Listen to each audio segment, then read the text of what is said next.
If you want to uninstall OneDrive from Windows 11, this quick guide will show you exactly how to do it step by step. Removing OneDrive can help if you do not use Microsoft's cloud storage, want to reduce background apps, or simply prefer to keep your PC a little cleaner and more streamlined. And before we begin, if this video helps you out, make sure to hit the like button and subscribe for more simple Windows tutorials just like this. Alright, let's jump in.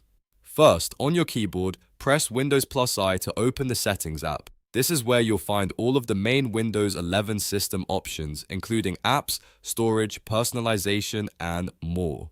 Once Settings opens, look at the left or main menu and click Apps. This section controls everything related to installed programs on your computer. Inside the Apps menu, click Installed Apps. This will bring up the full list of software currently installed on your Windows 11 device. It may take a moment to load, depending on how many apps you have installed. Once the list appears, go to the search bar and type Microsoft OneDrive. That will filter the results so you can find it quickly without scrolling through the full list.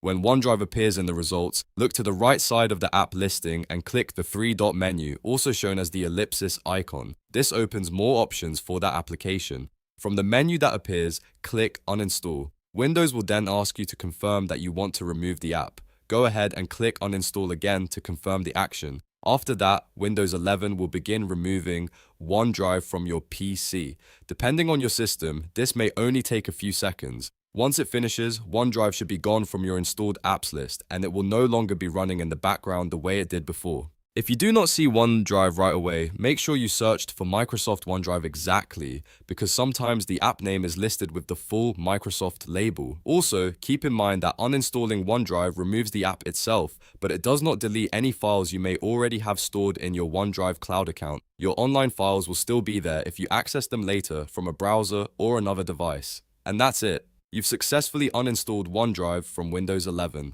If you found this tutorial helpful, please give it a like, subscribe to the channel, and turn on notifications so you do not miss the next easy Windows guide. Thanks for watching, and I'll see you in the next one.